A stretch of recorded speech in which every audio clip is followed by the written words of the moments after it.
చిన్నప్పుడని మా అమ్మ నన్ను 7వ తరగతి దాకా మా ఊర్లో చదివించింది. తర్వాత 8వ తరగతి మా ఊరికి దగ్గర ఉన్న పాలెం అని రఘునాథ పాలెంలో చదివించింది. చదివించినాక బాగా మనం బొద్దుగా అయినోలే. మా అమ్మ ఉద్దేశం ఏంటంటే ఇది సాంబార్ దీని లావైంది, ఓ అమ్మ ఇట్టయితే ఎట్ట అని రోజు పోయి రోజు రావటం వేసుకోవాలి వద్దులే బస్సుల మీద అనేసి హుజూర్నగర్ హాస్టల్లో వేసి హుజూర్నగర్ హాస్టల్లో 9th 10th చదివేసినాం. చదివేసినాక మనకు హాస్టల్లో ఉండటం నచ్చదు. నిజం, మనం చదువు రాని వాళ్ళం కాదు, బాగానే చదువుతాం. కాకపోతే ఆ తల్లిదండ్రిని అమ్మమ్మని తాతని విడిచిపెట్టి ఉండలేను నన్ను. మనకు బంధాలు బంధుత్వాలు ఎక్కువ కావాలి కోరుకుంటాం. నిజం.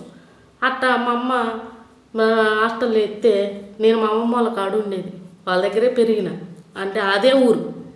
కానీ మా అమ్మమ్మ ఆదివారం ఫోన్ చేసి రా అమ్మ ఇయ్యాల కాయిన్ బాక్స్, రూపాయి కాయిన్ బాక్స్ మొత్తం అమ్మ ఇయ్యాల అనేది. అమ్మమ్మ నేను వత్తగాని మా అమ్మకు చెప్పొద్దే అనేది తెలుసా.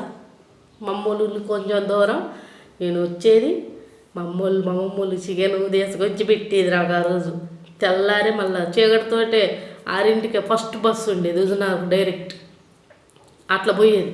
అట్లా 9th 10th నేను అట్లే చేసిన. కానీ నేను వచ్చిపోయిన సంగతి మా అమ్మ వాళ్ళకి తెలియపోయేది. ఒక్కోసారి మా అమ్మకి తెలిస్తే మా అమ్మ నన్ను కొట్టేది తెలుసా ఇంటికి వచ్చినాక. నిజం, మనం కొట్టినా ఏమైనా పోయేది, ఎందుకంటే అప్పుడు మనం తప్పు చేసినాం కాబట్టి. హాస్టల్లో ఉండలేక అట్లా చేసిన కాబట్టి మా అమ్మ కొట్టి. కానీ తర్వాత పాపం మా అమ్మ మా చదువు కోసమే అంత కొట్టింది అనుకో. కానీ ఫస్ట్ నన్ను హాస్టల్లో జాయిన్ చేసిన రోజు మా అమ్మ నన్ను ఆడ దిగబెట్టి స్కూల్లో నాకు బాగా గుర్తుంది. కొద్ది దూరం నడిచి మళ్ళీ వచ్చి పాపం మా అమ్మ ఏడిచింది.